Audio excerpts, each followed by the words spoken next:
Bahkan saya sendiri cenderung mengatakan iman itu tidak diterima. Karena manusia dibekali akal, inginnya Allah itu dengan akal itu dia punya kepermanenan iman, apa? Punya kepermanenan apa? Iman, dan dengan itu dia imannya mujma'aleh, mesti diterima oleh Allah Subhanahu wa taala karena binna dari soheh dengan logika yang benar. Dan logika yang benar itu gampang sekali.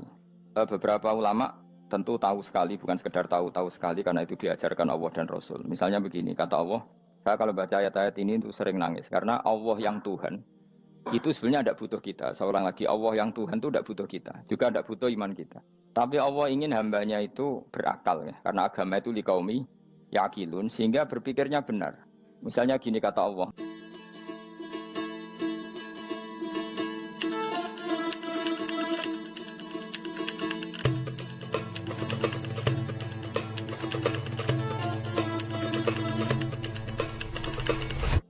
Misalnya gini kata Allah, enggak apa-apa, kamu menuhankan selain saya itu enggak apa-apa kata Allah. Enggak apa-apa Yesus kamu katakan Tuhan, enggak apa-apa, kamu katakan batu Tuhan, enggak apa-apa. Tapi tolong prosedur ya, prosedur atau persyaratan menjadi Tuhan itu kamu lengkapi, yaitu punya prestasi menciptakan langit dan bumi. Kalau tidak semua urun semen kata Allah, sementing urun gitu. Jadi sebetulnya itu kan rasional. Misalnya enggak apa-apa kamu merasa jadi presiden atau gubernur atau jadi wali atau jadi apa, yang penting prosedurnya dipenuhi. Itu kayak apa Allah baiknya pada kita. Sehingga saya berkali-kali, makanya menurut saya orang alim itu wajib memaklumatkan kalau dirinya alim, supaya jelas aturan mainnya. Yang dilarang Allah itu kan memaklumatkan alim kemudian ingin hadun nafsi, ingin salam itu template dicucuk dihormati, itu kriminal. Itu orang alim gendeng, sudah gendeng sekali. Karena khasnya orang alim itu tentu cari ridhonya Allah, bukan ridhol khalqi, bukan ridhonya apa? Makhluk. Makhluk itu la syai', ada siapa-siapa. Dan kita harus baku seperti itu. Kenapa kalau orang alim nggak memaklumatkan kealimannya itu dikatakan salah? Karena fungsi orang alim adalah membawa bayinat, membawa ayat-ayat Allah, bukan kepentingan apa? Pribadi. Makanya Rasulullah nanti duka ngendikan idza zuharatil fitanu wal bid'u falyudhiril alim ilmahu wa illa fa'alaihi la'natullah wal malaikati wan nasi ajmain. Jika zaman akhir banyak bid'ah, banyak kebodohan, maka orang alim wajib menampakkan kealimannya. Jika tidak, maka dia mal'un, dilaknati langit dan bumi. Karena sebetulnya logika tentang Tuhan itu gampang sekali. Saya ulang lagi ya. Saya punya sekian contoh betapa tauhid itu mudah. Jadi kalau ada orang bilang ikhlas itu angel, Gus, ya dia sendiri goblok karena nggak tahu logika apa. Ikhlas itu justru gampang. Misalnya kamu ngamal demi manusia, manusia itu umurnya hanya berapa coba? Kan pasti mati. Lalu kalau dia mati tidak berkutik, bagaimana Anda bersandar sama seseorang yang mati dan tidak berkutik? Sama-sama bersandar sama zat sing al-hayyul qayyum, sama zat yang abadi. Kamu latih terus akal kamu. Misalnya saya punya jamaah banyak, mereka itu kan nggak jelas surganya. Kok harap-harap syafaate piye? Soalnya jamaah aku mlebu neraka kabeh. Kan nggak mungkin nyafaati saya. Atau mereka mlebu swarga kabeh, wis do sibuk kelon mbek widadari. Mungkin ya ndak ngurusi saya. Jadi dua kemungkinan itu sama-sama ndak ngurusi saya. Mlebu neraka ya rasanya nyafaati, kan mlebu swarga. Do sibuk napa? Ngeloni widadari karena trauma di bocah elek, melarat macam-macam. Sehingga kiainya saja wis ora takok Gus nang ndi wis ora takok. Wis ribet dhewe no. Nah, tentu saya juga sibuk sowan pangeran sudah itu makom saya sudah sibuk sowan pangeran. Kowe pesta seks sing kula sowan pangeran. Wa swargame ayate pokoke inna ansa'ana gunna napa? Insa'a faja'alna gunna. Apa karo bar kelon dadi perawan neh berarti keloni serempet. Kula insyaallah melok daftar sing fa amma in kana minal muqarrabin farohu warihan. Jadi surganya muqarrabin itu enggak ada sifatnya. Di situ enggak dibakas bidadari, makan-makan enggak, tapi farohu warihan. Satu surga yang sifatnya rohani. Karena enggak bisa disifati. Tapi saya daftar di situ ya hanya beberapa jam, baru gue gabung kon.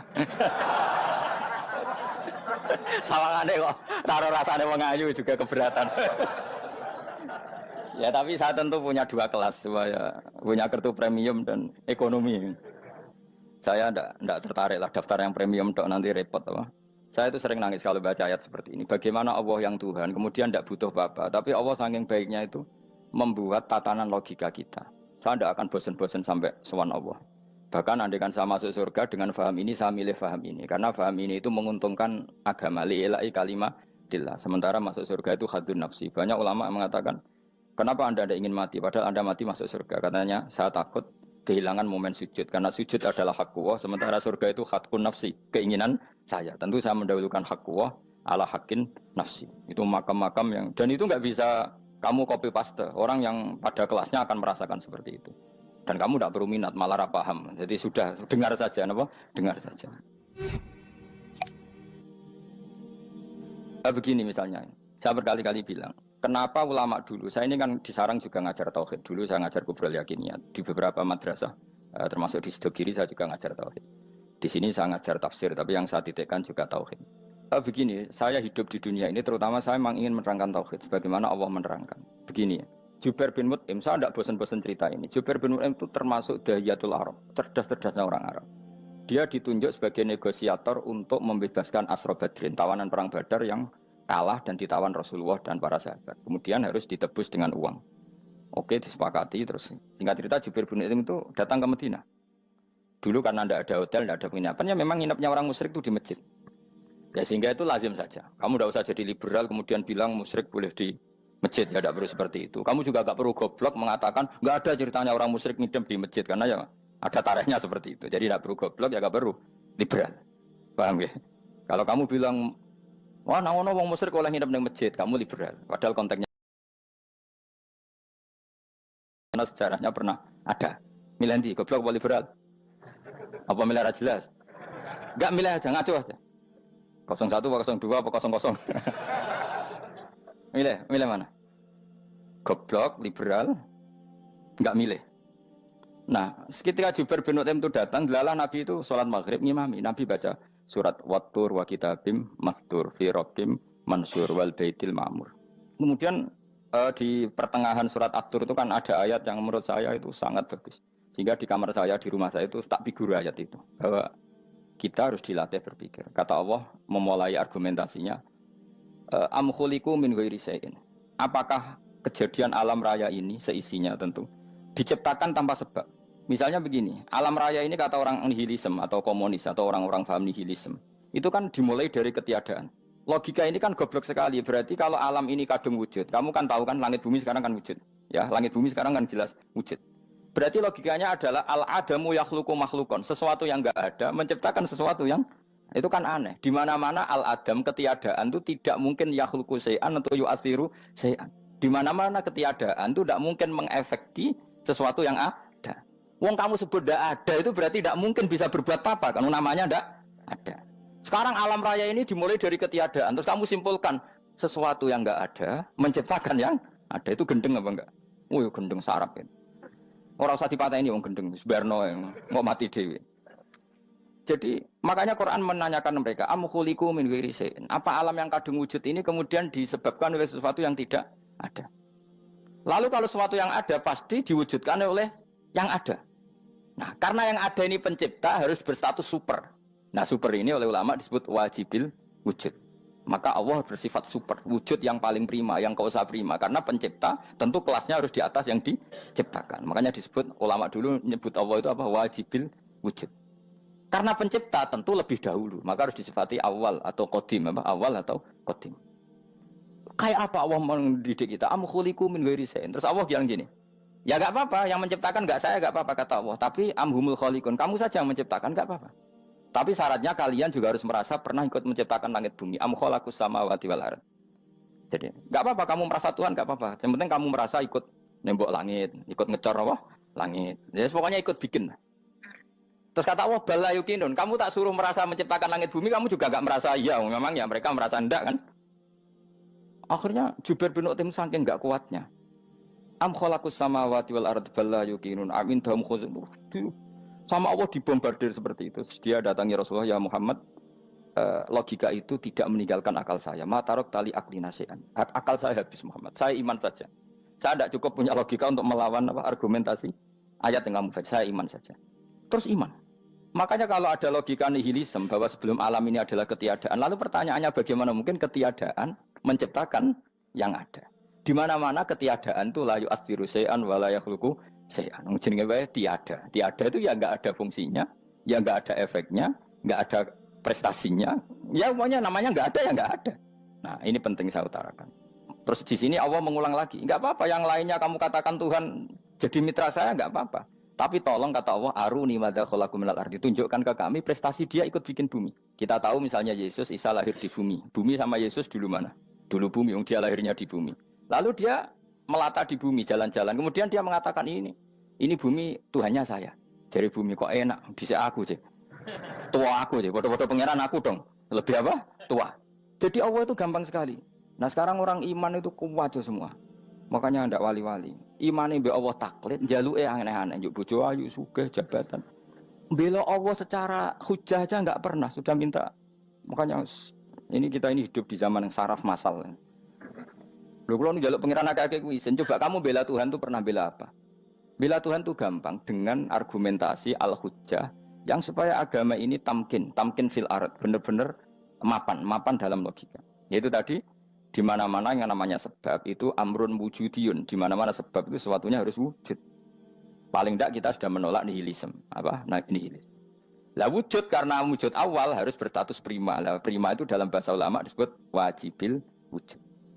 Makanya ulama dulu ngelatih kita itu pertama Allah itu siapa? Zat sing wajibil wujud. Itu satu filosofi yang luar biasa. Nah, kemudian setelah itu ada setan-setan kecil yang nganggur, yang iseng. Nah itu nggak usah kamu perhatikan. Tinggal delok TV, ngopi, terus tinggal nyate kelata. Enggak saya tamak, pingsan deh. Sokor-sokor stres deh.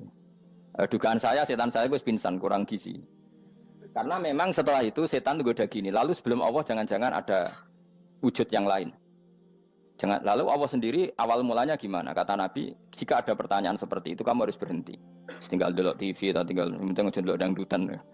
Ya kalau kepeksa apa-apa, kelasem ae. Saya ada menghalalkan tapi kan sudah kamu lakukan. Karena itu lebih baik ketimbang pertanyaan filsafat. Banyak orang yang dulu sholat ketika sekolah filsafat tidak sholat. Alasannya sampai menemukan jati diri itu Tuhan. Dan itu bahaya sekali karena Nabi berkali-kali bilang kamu jangan mikir tentang Allah pasti rusak. Orang kok mungkin rusak dari Nabi pasti rusak. Nah cara menghentikan gimana? Karena setan ini makhluk, akal-akalannya gampang. Tadi tak warai, saya sebagai ulama, atau sebagai manusia, atau sebagai orang awam, atau sebagai siapa saja. Kadang ada pertanyaan seperti itu. Tak tinggal anggeling dharma, kan pusing setan. Ini kan ngenteni. Weh, ngenteni bar lo anggeling dharma. Bariku aku lesu mangan mie.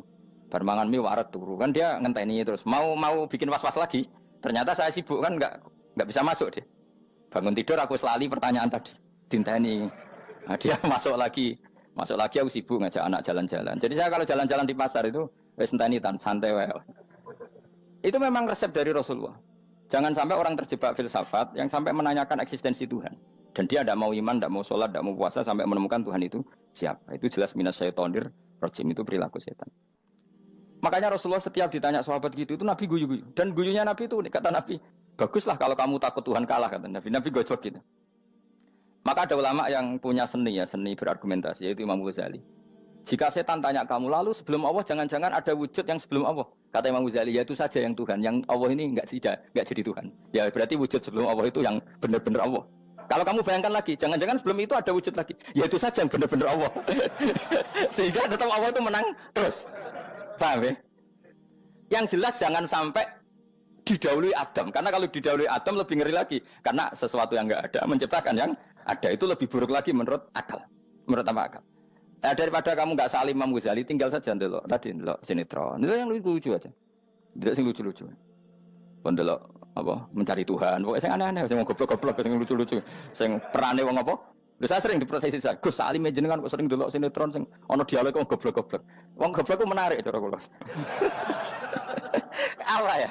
Cara pandang itu di luar dugaan saya karena kula berkali-kali lho kalah wong goblok. Jadi makanya ini tak cerita nih, beberapa kali yang jari Gus Wak cerdas, berkali-kali kalah sampai goblok. Ada seorang santri itu ingin dibelikan bapaknya itu sepeda motor. Bapaknya wong desa, senengane ngrumat sapi wedhus. Lah menurut saya ya orang tuanya itu mampu lah, sangat mampu untuk beli itu. Pak mbok ditukokno mawon wong sepeda motor. Kata bapaknya, "Anakku nu jok mondok tak goblok, Gus." Wong njaluk kok sepeda motor, njaluk mobil ora ya goblok. Lah kok goblok, Pak? Jenenge donya iku Gus, sing lahirno donya kok sapi ku ndek anak, wedhus ndek anak jenenge donya. Di mana-mana jenenge donya sing lahirno donya. Iki donya kok mangan donya. Mergo motor iku kan tuku bensin, mobil. Iku cara dekne iku goblok Gus. Batin berarti kabeh kiai goblok perkarane tuku donya sing ngentekno donya. Cara dekne donya iku sing lahirno donya. Batin kok pinter iki batin. Untungnya saya ini ulama ya, ahli tafsir ya malu. Saya kalah itu ya malu. Tapi saya sebagai orang objektif fair, itu teori benar apa? Jadi donya itu ya sing lahirno donya. Donya kok mangan donya iku goblok. Untungnya dia dengan saya itu jaraknya 5 kilo 7 kilo karena 7 kilo. Lala dia diterkon sepeda motor, aku tetap mau kalah. Pak, nanti jalan kaki saja. Karena kalau pakai motor ini kegoblokan kata saya. Terus mendingan nih, loh Gus mau kalah tadi.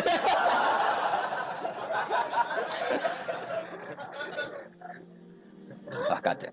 Singkat cerita dia bersikeras, nggak mau beliin sepeda motor anaknya karena di mana-mana dunia itu sing lahir no dunia, nggak boleh dunia kok mangan. Ini satu kegoblokan yang agak ilmiah tadi.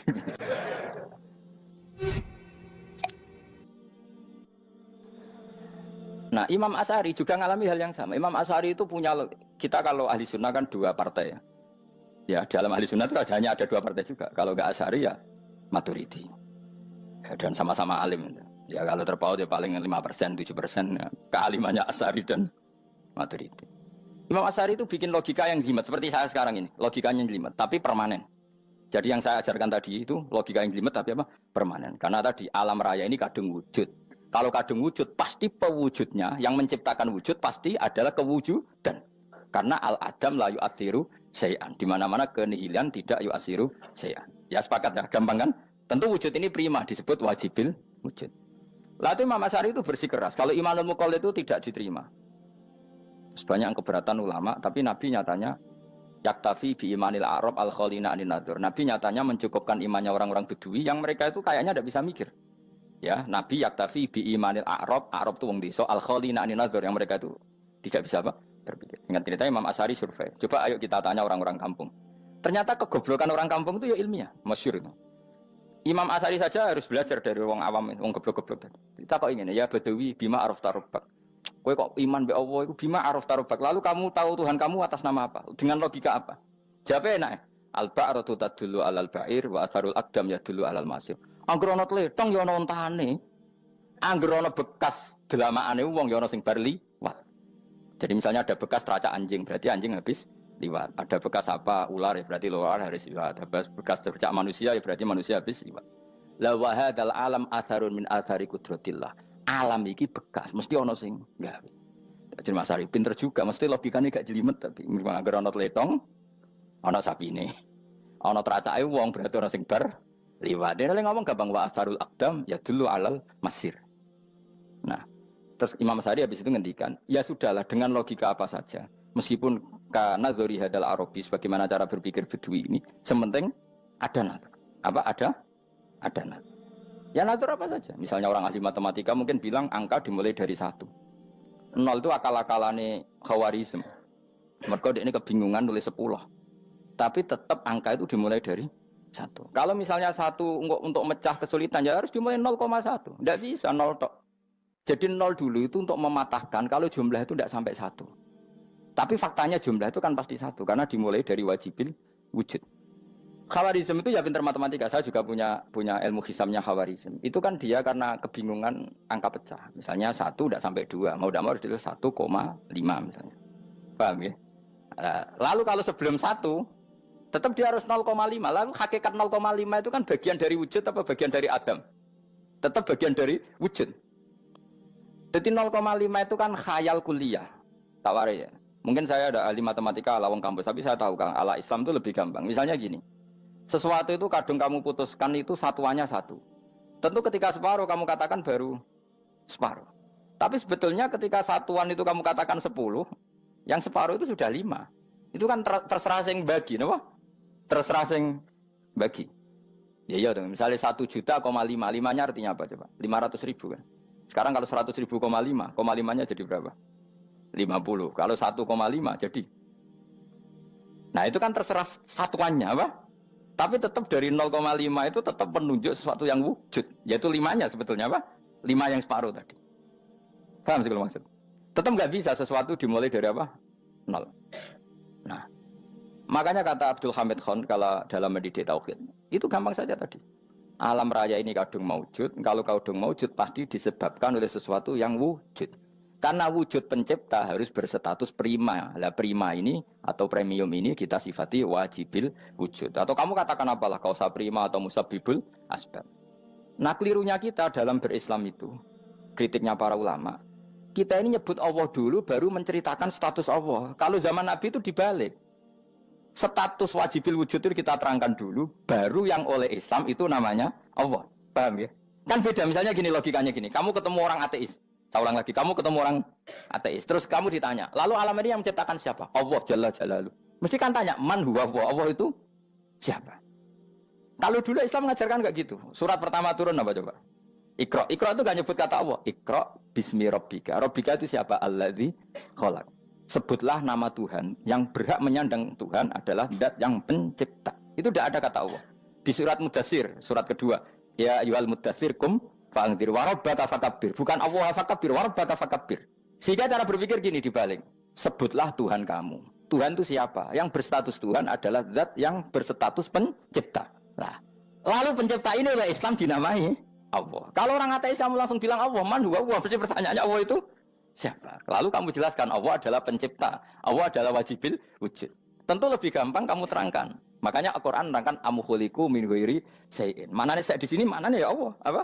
Allah. Apakah mereka diciptakan tanpa pencipta? Tentu setelah Islam tahu itu namanya siapa? Allah.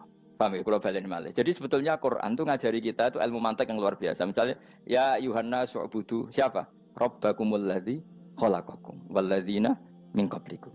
Sembahlah Tuhan. Tuhan itu siapa? Pencipta kamu dan pencipta orang-orang sebelum kamu.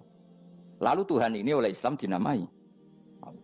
Tapi kalau langsung kamu bilang ke orang ateis atau orang Uni Soviet, Allah itu Tuhan. Allah itu siapa? Sebab itu di beberapa ayat dijelaskan dulu status Allah.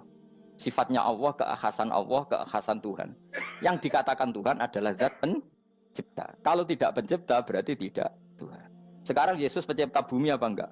Enggak, karena dia lahir sudah di bumi. Begitu juga Fir'aun. Fir'aun itu kalah telak sama Nabi Musa gara-gara logika ini. Ketika Nabi Musa ditanya Fir'aun, wa ma rabbul alamin? Lalu Tuhan itu siapa?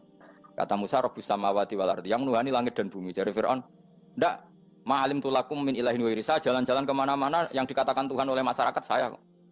Nah, kurang ajar Fir'aun. Terus kata Musa, ya Tuhanku yang di langit. Terus manggil Haman Mesir, ya Haman ibn Ili sorkhalla ali abluhul asbab samawati fa'attoli ila ilahi Musa. Haman, bikinan saya piramida yang tinggi, aku akan lihat Tuhannya Musa. Ada enggak di sana? Padahal misalnya munggah tenan pangeran ra iso didelok kan repot Nabi Musa. Wah payah ya, nggak piramida nginceng pangeran teprak itu kan. Akhirnya Musa pakai logika. Ya sudah gini saja, Rabbukum wa rabbu abaikumul awwalin, yang menuhani nenek moyang kamu yang dulu-dulu. Mau itu langsung fabuhita Fir'aun. Fir'aun tuh kaget sekaget-kagetnya. Dan para penggawa Fir'aun sadar. Wah kalau Fir'aun yang Tuhan, babanya tanpa Tuhan.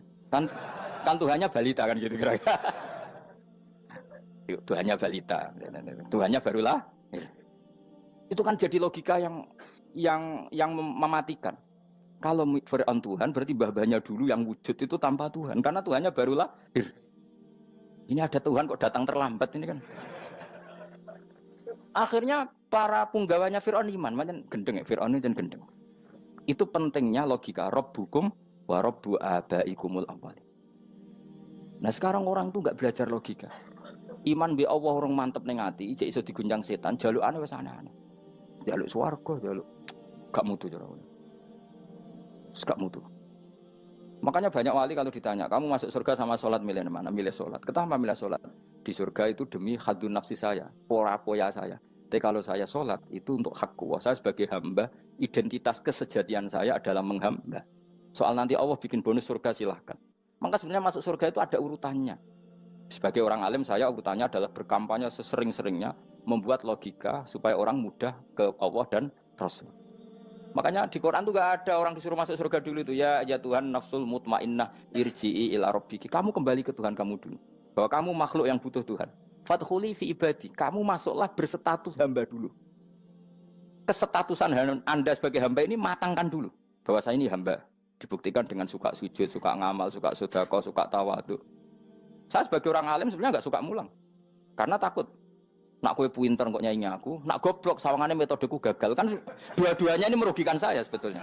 Saya ulang lagi ya, nak pinter kayak nyanyi aku, kan ya mungkin juga senajan rodok mokal mungkin, sanggup aja rodok mungkin.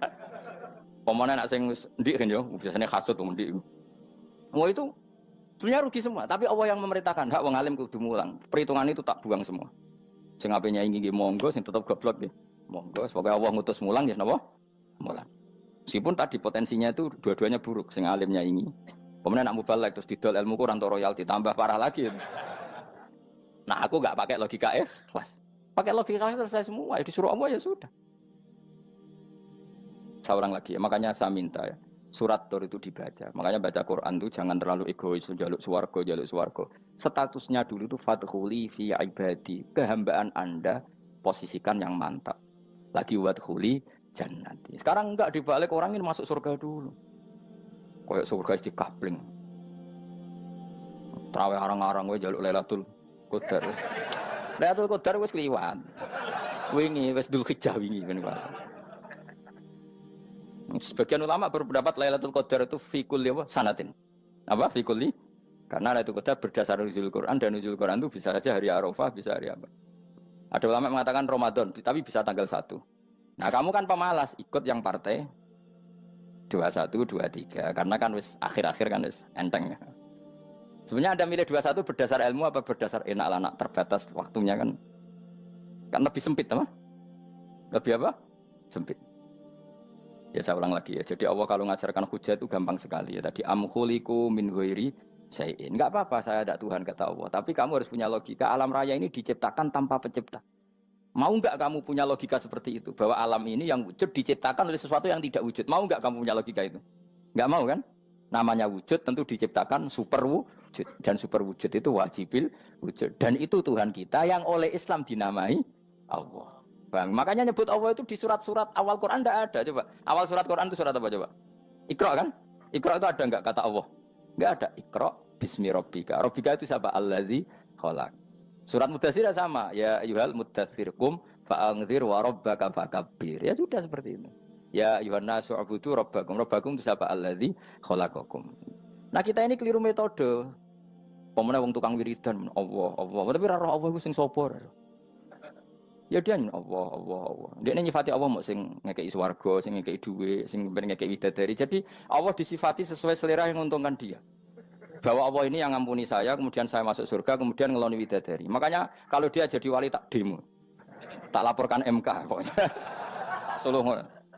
Karena ini wali pecundang. Bagaimana mungkin calon wali pikirannya khadun nafsi? Kalau lama agak gitu, mendikan Allah itu zat paling penting di dunia. Maka akan saya maklumatkan di dunia bahwa orang kembali ke Allah. Caranya gimana? Akan saya kenalkan Allah lewat logika. Caranya apa? Kita sifati wajibil wujud. Kita sifati Rabbukum wa Rabbu abaikumul awalin. Dengan sifat-sifat yang semuanya mengarah ke dikjayaan Allah Subhanahu wa Ta'ala. Itu jenenge kowe bener-bener ulama. Itu disebut bal wa ayatum bayyinatun fi suduril ladzina utul ilm. Makanya ulama itu orang yang luar biasa sampai disebut innama yakhshallaha min ibadil ulama. Ahli ibadah itu rapati wedi pangeran. Masuk wiridan istighfar nangis rapati wedi pangeran, gayane tok nangis. Karena sebenarnya dia nangis wedi ra mlebu swarga. Mlebu swarga gak iso ngloni. Dari itu aja orientasinya itu. Makanya bener Kanjeng Nabi nak gojlok orang alim satu itu lebih utama dibanding 1000 ahli ibadah. Bahkan Nabi pernah ngendikan sangat ekstrim. Fadlul alim alal abid kafadli ala adnakum kata Nabi. Keutamaan orang alim dibanding ahli ibadah itu sebagaimana kelas saya kata Nabi dibanding kelas terendah kalian. Padahal Nabi dengan Abu Bakar saja jaraknya sangat jauh. Itu kata Nabi fadlul alim alal abid kafadli ala adnakum. Keutamaan orang alim dibanding orang abid sebagaimana keutamaan saya dibanding sahabat paling rendah. Karena tadi abid itu ada oportunisnya. Tapi kamu jangan benci abid ya. Karena kamu ya orang alim, orang abid. Saya saja yang kritik. Saya yang tanggung jawab di depan Allah. Orang abid itu kadang kan wiridan nganti nangis. Pikirannya apa coba? Wis rasakno mungkin apa wiridan pikiran aja. Di sepuro dosane. Terus apa kan? Mlebu swarga. Terus apa kan swarga? Aku takut. Saya aku takut ayo sing ape mlebu swarga apa kegiatan? Rencana pertama ya, Pak. Terus gak usah munafik biasa wae. Mau inna ansa'na binapa? Insya Allah kalau ada jujur apa jujur. Bandingkan kalau orang alim. Orang alim itu ketika nyebut Allah itu iri ya Allah. Kenapa di dunia ini ada makhluk lain yang menandingi engkau? Saya tidak ridho. Kenapa di dunia ini ada syarik orang yang dimitrakan seperti engkau? Maka orang-orang alim ini ingin memaklumatkan bahwa la syarika lak labbaika wa huma lab baiklah syarika lak innal hamda wa ni'mata laka wal mulka la syarika lak. Sehingga para nabi itu memaklumatkan itu. Engkau saja yang Tuhan ya Allah. Semua nikmat dari engkau, semua kepemilikan ini milik engkau. La syarika lak labbaik. Dimaklumatkan ke dunia. Innal hamda wa ni'mat itu dimaklumatkan. Enggak ada kepikiran mereka masuk surga. Karena mereka ingin memaklumatkan bahwa Allah ini yang Tuhan. Sama tak ceritani Nabi Ibrahim jadi Khalilur Rahman, rumang samu kakan wiridan kaya kowe ndak. Wiridannya Nabi Ibrahim sama-sama mungkin banyak sampean. Karena sampean banyak kepentingan tadi. Wali-wali dulu kalau wiridan itu ndak sebanyak sampean ndak, tak jamin ndak. Pemene maca lelo yang 10.000 ndak biasa wiridannya. Tapi khosyahnya sama Allah luar biasa. Pertama Nabi Ibrahim diangkat jadi khullah. Khullah itu ya Khalilur Rahman itu. Itu dia wiridannya gini. Ya Allah, innahu la yahzununi alla ara ahadan fil ghairi ya'buduka ghairi. Alla ara ahadan fil ardi ya'buduka ghairi. Sama saya hafal tadi. Memang saya hafalkan. Ya Allah, saya ini susah sekali. Kenapa zat sepenting engkau, kemudian yang menyembah engkau hanya saya? Ini tidak fair. Makhluk yang enggak penting saja punya umat. Makhluk-makhluk yang enggak penting aja jadi pusat perhatian. Misalnya artis atau presiden atau gubernur atau tokoh top. Semuanya jadi presiden. Padahal semuanya itu makhluk yang enggak sepenting engkau. Ini zat yang sepenting engkau, kemudian yang tahu kalau engkau penting hanya saya, ini tidak fair. Nangis dan nangis. Ini tidak fair. Innahu la yahzununi alla ara ahadan fil ardi ya'buduka ghairi. Saya ini susah Gusti, susah sesusahnya. Zat sepenting engkau, kemudian yang tahu kalau engkau penting itu hanya saya. Wah ini tidak fair. Loh, coba kalau orang mencintai sesuatu kan gitu. Misalnya kita bojo ayu, kemudian wong liya kabeh darane elek, mangkel ora? Mangkel enggak? Kamu beli Alphard. Kamu kira itu mobil mewah. Kemudian orang nyejajarkan podo mek keri, mangkel enggak? Semua kenikmatan itu kita nikmat karena itu diakui ya enggak? Wes gunane apa kae di Alphard gawe ning Gunung Kidul. Terus wong darani ngono iku padha mek keri ambek kejangke mangkel ora kira-kira. Enggak penting mewahnya ini tetap butuhnya pengakuan. Coba misalnya kamu jadi presiden hidup di dunia orang sufi. Sing darane wong penting wong saleh ahli sujud ora kakuati iki. Keteko di Barno. Karena itu dihormati situ hanya orang apa saleh. Kakuati gak? Oh kakuati kan. Atau kowe dadi artis top, teko ning daerah Gunung Kidul wong desa-desa, terus diundang lek. Oh, mangkel kae. Le bayangno.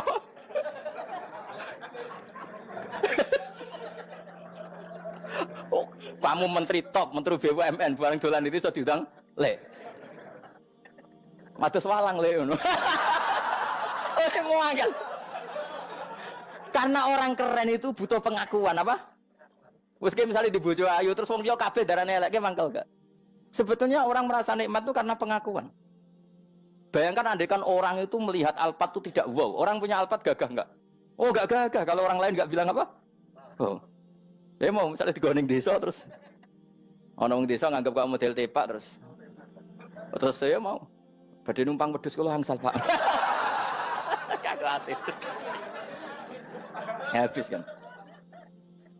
Makanya branded itu harus dimaklumatkan. Nah itu bayangkan Nabi Ibrahim. Zaman itu ada Raja Namrud yang dipuja-puja, ada orang kaya dipuja-puja. Kemudian engkau yang Tuhan, pemilik langit bumi, enggak ada muja-muja engkau. Ini enggak fair ya Allah. Nangis. Orang kok kowe eling pangeran sak jam, swarga Gusti. Dasar gak bakat wali. Terus saya itu pernah kangen Nabi Ibrahim itu sampai nangis dan itu saya tidak berdoa. Semua yang terkait Nabi Ibrahim itu saya baca, mulai surat Quran, tafsir tentang Ibrahim. Dan sampai saya di Kudiro di Tadbir Allah pernah ziarah ke makamnya Nabi Ibrahim. Itu saya hampir nggak pernah doa. Saya isek. Ya karena tadi, ketika Nabi Ibrahim nangis-nangis gitu, ya Allah ini tidak fair. Engkau zat terpenting di alam raya ini, kemudian nggak ada yang menuhankan engkau, nggak ada yang merhatikan sama ini tidak fair. Susah sekali karena yang tahu engkau Tuhan itu saya tok. Masyhur itu sama Allah. Karena Ibrahim nangis-nangis itu terus sama Allah diterbangkan ke langit. Disebut wagadhalika nuri Ibrahim malakutas sama. Di langit ada jutaan malaikat sujud, jutaan malaikat rukuk, jutaan malaikat baca tasbih. Nabi Ibrahim oke Gusti kalau gini ya benar, ini baru benar kata-kata. Makanya terus Allah dengan keangkuhannya, karena Allah punya sifat angkuh dan itu sah walahul kibriya. Kan sifat angkuh baik untuk Allah tapi tidak baik untuk makhluknya, dan Allah dengan sifatnya walahul kibriya. Kata Allah, kalau nasihati para nabinya, kamu tidak usah susah. Jika di bumi jarang orang nyembah saya. Innalladzina 'inda rabbika yusabbihuna lahu bil-laili wan nahar wa hum la yasamun. Kamu tenang saja. Orang yang di sana di langit-langit itu maksudnya para malaikat itu bertasbih siang dan malam. Wa hum la yasamun, dan mereka tidak berhenti-henti, tidak bosan-bosannya bertasbih. Jadi nabi itu baru terhibur kalau yang diidolakan itu keren. Itu nabi, itu wali kutub, itu wali.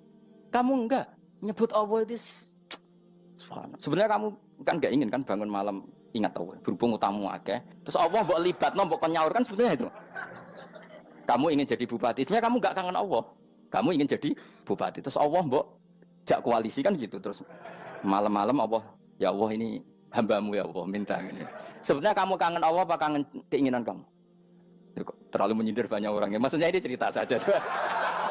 Ya sudah ini kayaknya kok banyak yang tersindir tapi ini kan ngaji. Yang ngaji itu harus naik kelas. Ya sudah tidak usah diteruskin kok banyak yang tersinggung. Ya sudah tidak usah diterusin. Walau akhidu mau mengalap sapa Allah anas saya manusa bima kan perkara kasab bukan nglakoni sapa anas. Minal ma'asi sing pira-pira maksiat. Mataroka. Mongko ora ninggal sapa wa taala dzuri ing atase dhuwure artayil ardi min dabatin saking kewan apa wae. Nasama tegese kewan tadubu kang melata pun nasama alih ing atase arat. Kalau saja Allah ingin merusak manusia karena dosa-dosanya, pasti tidak disisakan beberapa sesuatu yang jadi kebutuhan manusia, termasuk dabam, misalnya nggak ada hewan, nggak ada tanaman, nggak ada apa saja di bumi, karena Allah ingin mengadab manusia. Tapi nyatanya di balik mereka maksiat, tetap fasilitas kepentingan manusia ada, karena sifat ghafurnya Allah, sifat rahmannya Allah. Walakin akhiru tetapi ini ngakhirna sapa wa hum wong akeh ila ajalin temu kamaring batas musamman kang wis ditentokno. Ayo mil kiamat tegese dina kiamat. Faida aja mengko nalikane teko apa ajalum ajale wong akeh fa inna wa. Mongko satuna wa taala iku kana ana sapa wa bi ibadihi kan kaulan wa basiran dat sing mirsani. Fa jazi mongko males sapa wa ing wong akeh ala amali ing atase wong ngamale wong akeh.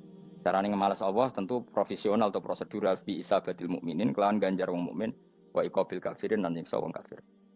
Ya jadi Quran itu gunanya ya membuat logika yang benar supaya orang itu menghindari kesalahan. Jadi menakut-nakuti itu kalau nggak harus tentang neraka, takut dari kesalahan, takut dari kebodohan. Kan kita juga takut kan punya pemimpin yang salah, takut punya kasus, takut kepleset. Ketakutan tidak harus dari neraka. Makanya saya berkali-kali bilang, saya sering dulu dinasihati Mbah Mun, enak kena alim, ojo sering maca tafsir, mari goblok dari Mbah Mun. Maksudnya mari goblok itu gini, mufassir itu manusia, kadang dia itu satu ayat umum, dia mendiktekan ke satu kasus, padahal kasusnya lebih umum. Makanya berkali-kali sama nani umpomong ini, contohnya ini, karena nanti itu mengikat. Misalnya gini ya, saya ulang lagi ya, ben gayamu kayak wong alim. Coba andekan kapasitas Anda itu RT, minta jadi presiden, itu ngelama apa doa? Tidak jawab saja. Ngelama. Jatah kamu untuk azab, kok jaluk Lailatul Qadar, ngelama apa Anda? Mestinya jalukmu orang untuk azab itu bagus. Paham ya? Banyak ulama diajak istisqa gak mau. Banyak itu ulama. Ayo istisqa kita karena sudah lama gak hujan. Kata ulama tadi, jatah kita ini kena hujan batu dari langit. Gak hujan batu sudah bagus, gak usah minta. Ulama macam-macam. Lah rai-rai ngene iki pantes entuk Lailatul Qadar apa entuk adab aja. Orang entuk adab wis bagus. Ya dadi dongane ya Allah. Ampun jenengan siksa la tu akhidna. La tu akhidna maknane njuk Lailatul Qadar apa ora disiksa. Ya makam kita itu masih Rabbana la tu akhirna. Iku supaya gak disiksa innasina waktu kalau kita salah. Kowe kan gak kalau. Wah sudah salah. Jadi donga innasina waktu sange apikane pangeran wae ditambahin. Kalau kita salah. Kalau kita kan sudah ada kalau lagi sudah. Sudah jelas salah berkali-kali lagi. Mbok wong diisin.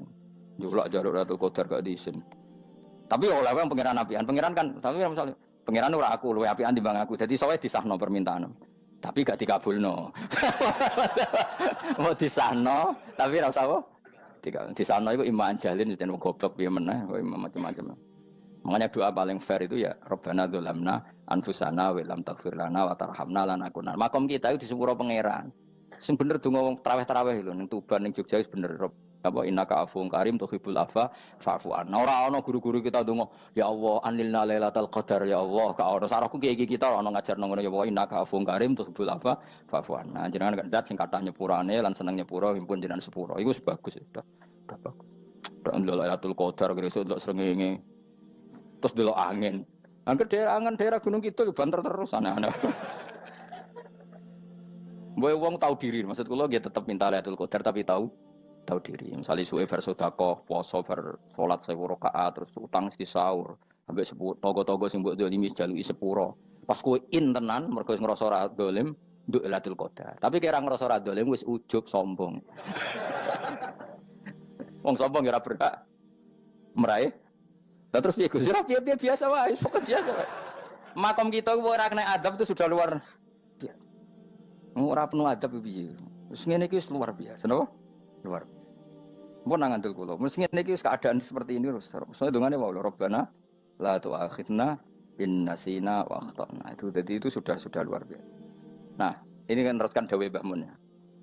Misalnya Allah bilang gini, fattaku, maka takutlah kamu. Biasanya mufasir ditambahi minan nar, maka takutlah kamu masuk.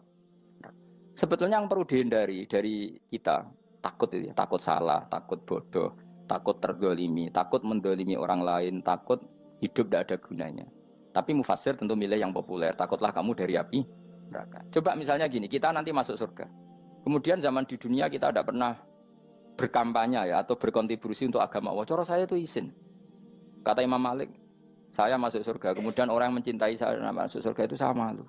Rasulullah juga gitu. Saya sebagai pemimpin umat, saya malu masuk surga. Dan satu dari umat saya masih masuk neraka. Jadi ulama dulu tuh ketakutannya bukan sekedar masuk neraka. Takut malu, takut bodoh, takut keliru, takut. Saya misalnya nanti masuk surga itu malu dengan saya tidak pernah ngajar tafsir Jalalain. Malu saya. Karena kalau tanya Allah, kenapa pun buswargo? Terus diberi swarga. Tapi kalau pernah baca tafsir Jalalain kan anak keren nih. Keren artinya saya pernah mengkampanyakan Quran, pernah mengkhidmai Quran, pernah ngitmai kitab engkau ya Allah. Saya pernah ngitmai umatnya Rasulullah, yaitu sampean kabeh. Pernah mulang, pernah sowan. Yo saat tiap bulan sowan jenengan gak sopan tapi. Mulane kira usah bales sowan rono malah ganggu aneh-aneh. Kadang santri yo pidol, wis diulang cek sowan. Orang tuh kiai kalau sudah di rumah tuh milik keluarga biar fair. Bermulang cek assalamualaikum. Terus kiai ini kagok keluargane ku kapan? Boyo mikir bocah ora karo-karuan. Jadi seneng ya di ilmoni, seneng ya di ilmoni. Saya ulang lagi ya. Nah, kata yang ditafsir itu sering tidak mengikat. Makanya kata Mbah Mun, baca tafsir itu dikurangi. Maksudnya dikurangi itu bukan apa-apa. Maksudnya tadi, kalimat yang ditafsir itu tidak mengikat. Yang mengikat itu yang kalimat di Quran. Nah, kalimat Quran itu umum, kenapa? Misalnya gini, Allah lalu gini, ikdilu, kamu harus berbuat adil. Lalu adil itu misalnya mufasir menafsiri, adil itu menyamakan di antara dua orang konflik. Misalnya di MK 01 dan 02 dianggap sama, itu namanya adil. Itu kan dawai mufasir. Atau misalnya gini, Allah bilang gini ke saya, hak kan ada di kiai sing adil. Terus adil ditafsiri orang, adil itu menyamakan sesama murid, haknya sama. Nah, tapi bisa saja adil itu di luar itu semua. Misalnya gini, ternyata adil menurut Allah gini, adil maknanya seimbang, apa? Adil itu maknanya apa? Seimbang. Lalu keseimbangan seorang hamba adalah dia ingat Allah lebih banyak. Karena ini bandul yang benar-benar nyata. Allah itu nikmatnya nyata.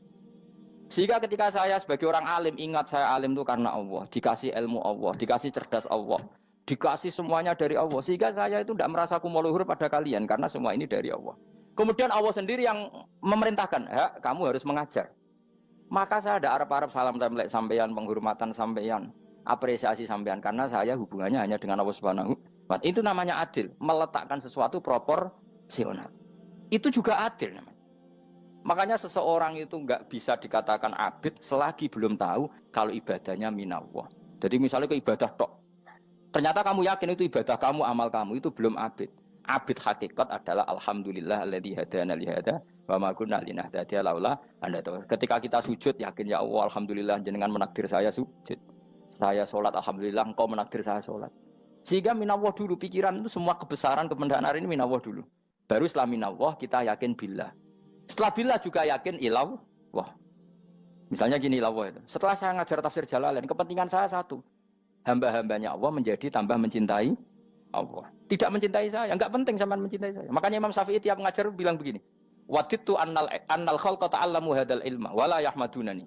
Saya senang kalau kalian belajar fikih sama saya, tapi kamu tidak usah muji saya. Jadikan fikih ini alat taqarrub kamu kepada Allah. Itu namanya minallah wa ilallah. Itu adil. Tapi adil yang dijelaskan ulama beda-beda tadi. Ada mengatakan adil adalah proporsional antara murid, antara keluarga dan murid. Meskipun kamu senang mulang, jangan merantarkan keluarga, itu tidak adil. Itu kan versi, no? Maksudnya Mbah Mun, kamu jangan terjebak versi-versi dalam tafsir. Paham ya? Karena Allah hanya ngetikan i'dilu wa aqrabu. Paham ya? Tapi kan penjelasan adil ini orang versi. Paham ya? Ada yang nulis adil adalah meskipun mimpin masyarakat ya ingat keluarga. Karena sing tukang wayo kan nafsirin adil, adil adalah karena laki tidak cukup istri satu maka ayo kan yo repot nanti. Tapi kalau kadung istrinya 3 atau 4, adil adalah harinya sama meskipun janda dan perawan. Dari sing lanang gak adil adalah proporsional. Sing wis suwi dikumpuli dikurangi. Yang baru ya mungkin kabeh enggak kalau nuruti. Mungkin enggak. Ya, tapi itu kan versi, nama. Maka kata Mbak Mun itu memang saya itu merasakan, saya sebagai mufasir merasakan memang Saya kan sering baca Jalalain beda dengan tafsir Munir, nanti beda dengan tafsir Qurtubi. Saya beri contoh misalnya. Dan kamu pasti salah jawab ini. Kalau kamu benar berarti ya alim tenan. Wa idza darabtum fil ardi falaysa 'alaikum junahun an taqsuru minas shalah. Orang kalau pergi itu boleh enggak ngosor salat? Enggak, jawab saja. Boleh kan? Ngosor salat itu apa? Misalnya salat asar 4 jadi berapa? 2. Kalau isya jadi 2. Kalau subuh? Enggak, sudah maju lah. Maghrib? Enggak, kan yang bisa dikosor hanya berapa? Yang rubaiyah, yang apa?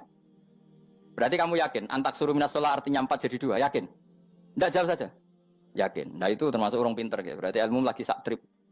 Ya? Sebetulnya kata Imam Qurtubi enggak. Ayat itu kan hanya bilang gini, kalau kamu bepergian, maka kamu boleh menyendak sholat. Qasru itu memotong. Dari aturan yang dulu 4 menjadi 2. Sebetulnya tidak hanya itu, tok. Aturan tidak boleh membawa najis menjadi boleh.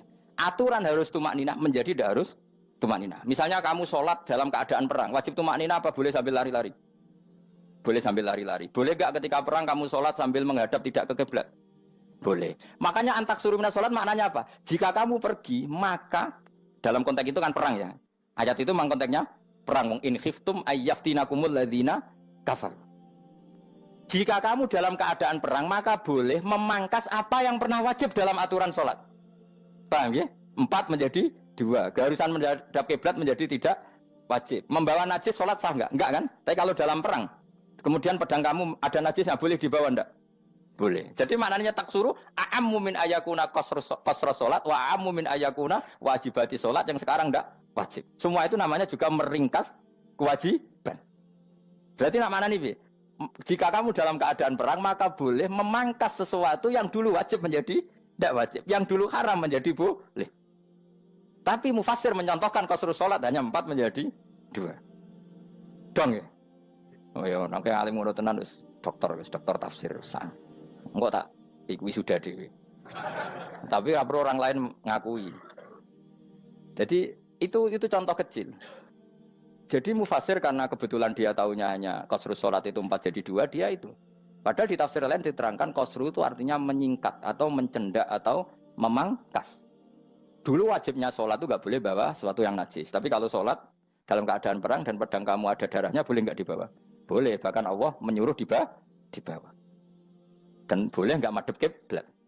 Fa in khiftum farijalan auruk banataki fa idza amintum fadhkurullaha kama 'allamakum. Ketika keadaan aman baru sholat sesuai standar. Nah, berarti kan ada qasru sholat, ada pemangkasan aturan sholat. Kayak misalnya begini. Dalam keadaan normal, boleh nggak kamu motong pohon pisangnya tetangga tanpa izin? Nggak boleh kan? Tapi misalnya ada banjir bandang, kemudian kamu bisa selamat kalau motong itu. Wajib izin apa malah haram izin? Haram izin, harus kamu langsung potong. Karena kalau tanpa begitu kamu dan yang punya wajib meridhoi. Kalau nggak meridhoi disalahkan syarak malah. Paham ya? Jadi ini penyolongan yang wajib. Tapi tak sebab potong kayak ngelangi kan. Terus gedangnya mbok pangan, itu berlebihan. Karena Allah memaklumi hanya untuk ngelangi. Jebule wis menisan lah itu di luar izin syariat apa? Di luar izin syariat. Itu melampaui batas itu. Syaratnya boleh itu ghairu baghiw wala famani turra itu darurat syaratnya ghairu baghiw wala dan tidak boleh melebihi batas. Ora ape ngetok gedange jupuk sik sing mateng dipangan terus diketok. Ora oleh. Paham jelas ya? Makanya kalau ngaji tafsir ya saya kan berkali-kali ada makna di tafsir Imam Suyuti saya tambahi umpamanya ini. Maksudnya umpama itu supaya contoh itu tidak mengikat. Jadi yang disebut beliau itu satu dari sekian potensi ribuan contoh. Ya kayak tadi misalnya antak suruh minas sholah. Itu umumnya ulama membayangkan qasru sholat yang 4 jadi 2. Padahal enggak, maknanya meringkas aturan dari wajib menjadi tidak wajib. Bahkan sebagian aturan itu dikatakan haram, tidak haram. Itu tadi misalnya bawa najis atau teman kamu mau dibaca orang kafir terus kamu bilang, hei hati-hati, itu tidak batal kalau dalam sholat siddatil khauf. Paham ya? Jelas? Semaju lah. Malam terus likur oleh Lailatul. Soale wis gumen mbek wong-wong itu. Bingung ora ilmune wong-wong. Ma ungzira abahum lam yungzaru tegese ora den kei wedi sapa ngangge fi zamanil fatrah ing dalam zaman fatrah. Ya sama seperti ini. Orang tidak mendapat ingzar itu fi zamanil fatrah, zaman enggak ada rasul. Tentu tidak hanya itu tok. Ada rasul tapi orang itu jauh dari komunitas ulama. Itu juga termasuk orang yang tidak mengalami Ingdar. Jadi tidak mengalami ingdar bisa di zaman fatrah atau sudah ada rasul tapi dia jauh dari ulama atau jauh dari komunitas Islam. Itu juga komunitas yang tidak mengalami ingdar. Fahum mengkote wong akeh kaum iku khafidun lali kabehane imane sing iman parustilan bener. Ya, contoh paling gampang itu nak dawuh yai mesti bener itu loh. Kalau kamu ngaji tafsir Jalalain ya Yuhannasu budu rabbakum. An-nasu biasanya ditafsirkan kufaru Mekah, napa? Padahal di situ nas semua manusia apa kafir Mekah? Semua manusia. Cuma konteks dulu karena Nabi orang Mekah dan zaman itu yang diberi peringatan orang Mekah, Imam Suyuti bilang kufaru Mekah. Lah seperti itu kufaru Mekah mengikat apa enggak? Enggak kan? Enggak, karena yang dituruni Quran yo kafatal linnas. Tapi ya Yuhannasu di Jalalain sering ditulis apa? Kufaru Mekah. Nah, seperti itu tidak mengikat. Itu contoh saja, Pak. Contoh saja dalam konteks zaman itu. Paham ya? Jadi banyak, makanya tafsir itu sebenarnya enggak ngikat. Ya tapi yang ngomong gitu harus orang alim. Kalau kamu yang ngomong malah kacau. Kemudian ngomong sombong. Maksudnya kan manusia, saya juga manusia. Ngapain saya harus ikut? Ya sarap itu. Iku ora wis sombong saraf, no? Wis sombong saraf. Lakot hakko teman-teman fahum, lakot hakko teman-teman nyata apa alkaul apa titah. Wajib tegese wajib manane nyata al aksarihim. Ing atase akeh-akeh wangke bil adab. Lakot hakko teman-teman dadi nyata apa alkaul apa titah anane azab. Wajib tegese wajib apa adab al aksarihim bil adab fa mongko te wong akeh la yuminu ora iman sapa akeh. Il aksaru tegese utek akeh wong ora iman. Zaman iku Mas. Ya, maksudnya zaman iku. Tapi jengben mboten ngerti. Tapi yang mungkin ba'da Isa itu semua orang iman, tapi ya banyak yang setelah iman itu tidak bermanfaat lagi karena wis napa matahari terbit dari napa barat khina la yanfa'u nafsan imanuha lam takun amanat min qabl inna saat temen ingsun ujalna ga ingsun fi anaqihim ing dalem gulu-gulune wong akeh tak gawe aghlalan ing blengku bi ayu doma gambar bi antu doma gambar sento de kumpulno ilaha maring anak apa alai di tangan di anal gol la karon saat meneh wil iku yajma'u iso ngumpulno wil al yada ing tangan kal unuk maring geger maring napa gulu-guri lho jenenge unuk wong Arab nak darani kene ku unuk nak darani kene ku nakher. Ya cari wong Arab, ya kene iki unuk, kene iki nakher. Lah gulu niku ngeten, tangan ditakok teng napa? Napa? Gulu. Napa jenenge jenenge? Cidok niku cidokne. Sing guri-guri. Faya mengkote tangan ila aidi kumasmatun ting kupono ila atkoni maring dagu. Niki lho jenenge dagu. Jam udzakonin waya mustamaul lahyan. Kumpule dua dagu atau dua wang nek cumanan. Bahu mengkote wong akeh mukmahuna iku dadi bunder sapa wong akeh. Manane rafiuna ngangkat wong akeh usaha ing sirahe wong akeh. Lastatiuna ora iso mampu sapa ngake khawdaha ing ngendekno ruus. Menawa dhewe maksudi wae ta iki mutamsilun mu bayangan, mu tamsil gambaran. Mulane kula gumun mbek ulama riyen. Tak contohno ya, nek ulama dhisik ku top. Wong dhisik nak darani bun neraka digludungno. Wong kafir sok ben digludungno ning neraka. Iku ya pancen ngalim tenan wong dhisik. Mergo gambarane ngene, ora usah praktekno sok ben, praktekno saiki wae. Nak praktekno sok ben kaya sok ben mlebu neraka. Dadi ngeten wong nak lungguh ngene, wong Arab nak darani iki ason-ason. Terus ngeten. Ngeten. Niki kan niki jenenge apa? Dengkul. Dengkul itu kena dagu, terus tangan kena cidok. Tadi ngeten. Jadi wong wis dalam keadaan bunder. Paham ya? Lah malane malaikat karek nyaduk terus gludung-gludung ngono. Paham ya? Jadi mergo yo napa? Dengkul nempel dagu, paham ya? Tangan nempel cidok, terus ditaleni. Paham ya? Terus ya karek gludung dong, malane wong kurang adane bunder apa iku? Oke bayangno saiki sampean ra usah, gak usah mlebu maksudnya, paham ya? Mulane ape mlayu ora iso, wis posisi ngono, paham ya? Sampeyan ra usah delok, maksudnya praktekno saiki. Orang delok lho. Lah dawuh Imam Suyuti wal muradu te kang den kersakno iku annahum sak temne wong akeh la anu nek ora tunduk sapa wong akeh imani maring iman. Wala faduna nek ora tunduk sapa wong akeh ora ndilukno ru'usau ing sira wong akeh lahu krana iman. Iki tapi dawuh Imam Suyuti. Tentu tidak semua ulama sependapat. Jadi cara Imam Suyuti semua yang dikatakan Quran ini mau tamsil. Artinya mereka tidak tunduk, maknanya tidak menerima iman. Tapi itu cara Imam Suyuti. Ulama lain yang mengatakan tidak. Memang orang kafir ketika masuk neraka dalam keadaan seperti itu dan digeludung. Ya tidak apa-apa sama-sama benar. Ya sama-sama benar karena ya Quran itu milik bareng, milik bersama. Jadi kan banyak kalimat kayak tadi mengkosor sholat, meringkas sholat. 4 jadi 2 yang meringkas, paham ya? Dari aturan ketat menjadi agak longgar juga meringkas. Jadi semuanya namanya memotong apa? Memotong dari 4 menjadi 2 yang memotong, paham ya? Dari aturan wajib menjadi tidak wajib juga memotong. Nah, itu kan sama-sama benar. Lihat nanti konteksnya. Wajah analan gawe sapa ingsun mimpeni aidim sanging ngarepe wong akeh sadan ing tutup. Wamin khalfim sanging gurine wong akeh sadan ing tutup. Fathisin sadan wa dhamiha lan dhami sin sudan fil maudhi'in ing panggonan loro. Faksena mongko ngekeki gelap ingsun ing wong akeh fa mongko te wong akeh lagi sirun rane ngali sapa wong akeh. Tamsilun iki contone edon disat diturukil iman maring ketutupe dalan iman alih ngatasi kufar. Nah cara maksudnya kabeh iki mau tamsil. Dadi ngene. Dari depan kami kasih tutup, dari belakang kami kasih tutup, kemudian mereka saya kasih kegelapan. Maka mereka tidak tahu. Mananya apa? Dari arah depan yang mereka enggak ngerti pentingnya iman, dari arah belakang yang mereka enggak ngerti pentingnya iman, maka mereka buta, artinya tidak iman. Itu dari Imam Suyuti. Tamsilun edoni hanya perumpamaan lisat diturukil iman, yaitu tertutupnya jalan-jalan iman. Tapi ulama lain mengatakan ya enggak. Memang pernah ada peristiwa di mana orang kafir ngepung Rasulullah dan mereka dari depan matanya dihalangi, dari belakang dihalangi, sehingga ketika Rasulullah keluar mereka tidak melihat. Itu ya nyata ya. Jadi makanya ngaji ya. Jadi ben keren. Oh ini ada sekian tafsir. Terus gue ngomong kan kayak wong alim keren. Nah tak kata siapa? Ono rekamane. Tapi yang orang ngaji dhewe.